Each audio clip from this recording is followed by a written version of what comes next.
Yo, what it is, man? It's Bleezy from Clout Chasing with Buddy and Bleezy, man. Here to introduce my new show to the channel, man. It's called the BLEEZY Perspective. You know, just give you my point of view on a lot of things going on in the world. Whether it's politics, sports, music, you know, the hood, just real shit, you know, real combo, dialect, you know what I'm saying? Intellectual building, you know what I mean? So if you gonna, you know, interact, comment, be intellectual, man. We're here for the nonsense, you feel me? So, you know, the first episode of the BLEEZY Perspective, I just been watching a lot of videos and CNN and Fox News and things of that nature. And I'm steady saying how the media, why, you know, how they whitewashed it and called it terrorism, insurgency. It's a sort of insurgency, but, you know, let's just be, you know, literal, and we ain't gonna add that domestic word, none of that. Point blank, bottom line, terrorists, man. That was terrorism on the Capitol, man. Point blank, bottom line. And you know now to a lot of Republicans and Trump supporters, you know, like I just be wondering, like I just want to know, like how can you label this a protest? You know what I'm saying? Because, you know, me personally, I just assume, but, you know, I could be wrong, but I assume that you process something with truth and facts. You know, like, you protest something that's, like, legitimate. Like, you don't protest nothing that's substantial or it's basically, let me rephrase that. You don't protest something that's substantiated or something that's positive or that helps. You only protest negative things that affect you or people negatively, and that you can prove it has a negative connotation. So for, you know, a lot of the right-wing media and media period, you know, mainstream media, Republicans who say they denounce the violence but still reference it as a protest. It's not a protest. You know, so once again, you know, how is this a protest? I'm lost. See, when, you know, BLM protests, you know, it's actually against atrocities. It's not fabricated delusions that they're protesting, falsified statements. And, you know, like you always see people like Republicans who are like they're against what's going on, so they low key throw in that you know, if 70%, 90% of Americans feel like the election was rigged, then we have to investigate it. But they only feel that way because Trump told them it was rigged, and people like you perpetuate that stigmatism that it was rigged, when in all reality it was a real election. You know, because like one of the biggest points that I've heard made that just makes so much sense to me, that if I was a Trump supporter, or even if I wasn't and I felt it was rigged, the fact of the matter is, how did the other Republicans win? They all on the same ticket. So if that's the case, why wouldn't the Democrats changed all the votes and won every seat? What would have been the point of Georgia just having to have a runoff, when the Democrats could have just switched all the votes just like they did Trump's? So, you know, especially for black people, you know, who I heard perpetuating this ignorance, like, wake up, man. You know what I'm saying? Like, we are the people of common sense at the least. If we don't have a lot of formal education, we at least have common sense, man. And we pretty much be good at sifting through nonsense. And one thing I noticed too about the media and the right, in the aftermath of the terrorism, they're posting a lot of videos and clips of black people who were Trump supporters that was out there. You know what I'm saying? So it's like, once again, here we go as black people being pointed out as, I guess, the person doing most of that, or just basically trying to identify that there were people of color there too, I guess. But those idiots deserve it anyway. Those are the people that needs to be singled out when it comes to black people, how they lump us all in.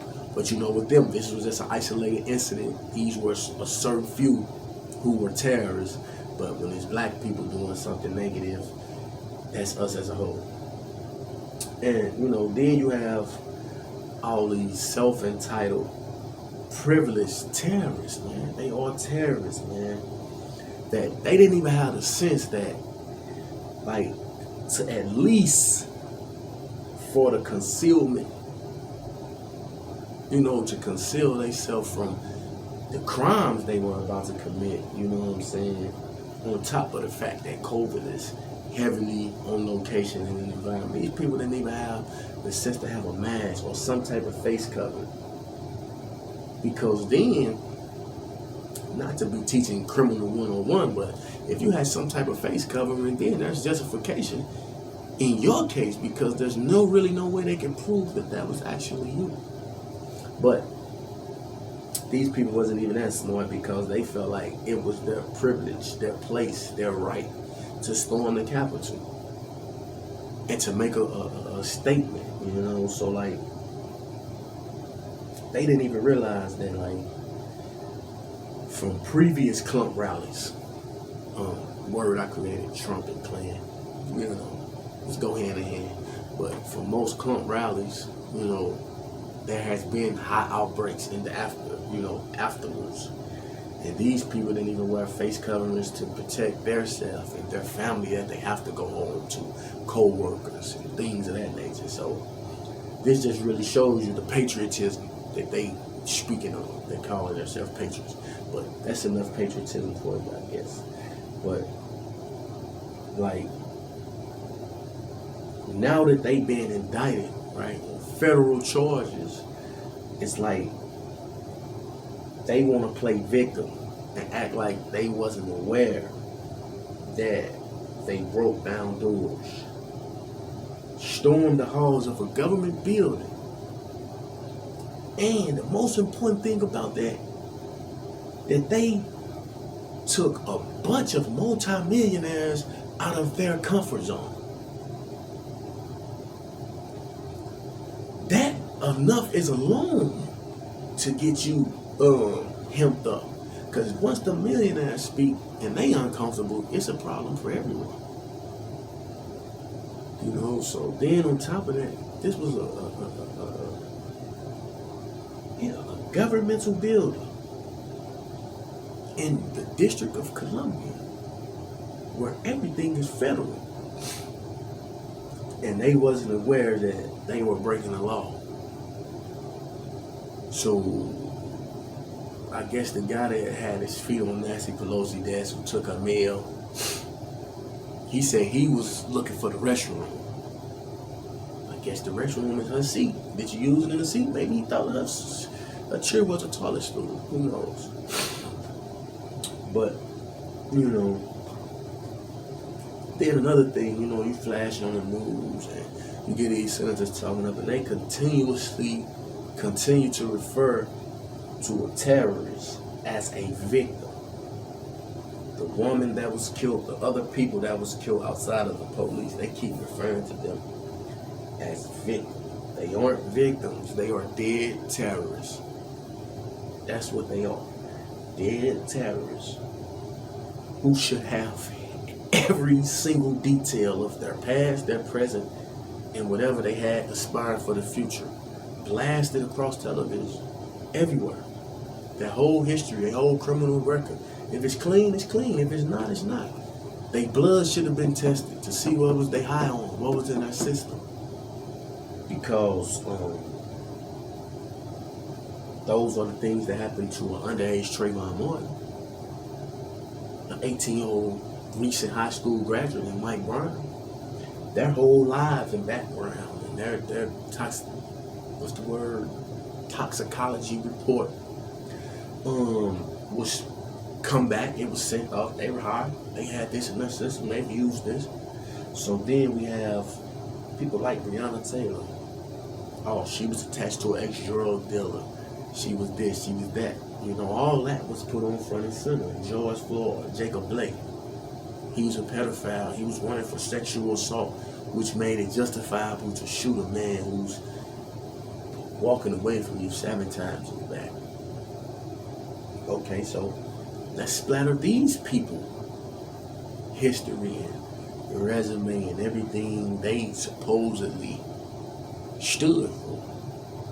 Because, you know, when a person make a mistake, past, present, or whatever, they can change. Some don't, some do. So it's supposedly stood for. So, and let me make sure that I don't leave anyone out, because after I said Jason Blake, I went into another thing. There's many or more black innocent people unarmed that's been victimized. And then after they're victimized again in the national media by the police. Then you have like certain media networks who act like they understand the struggle and things, but they still spread the same thing. They still put the criminal rap sheet up. Well, if you understand it was about the loss of life, then you wouldn't post that nonsense, because it's irrelevant. So that's the BLEEZY perspective, man. I'm signing out, man. And look for more and more videos and content, man.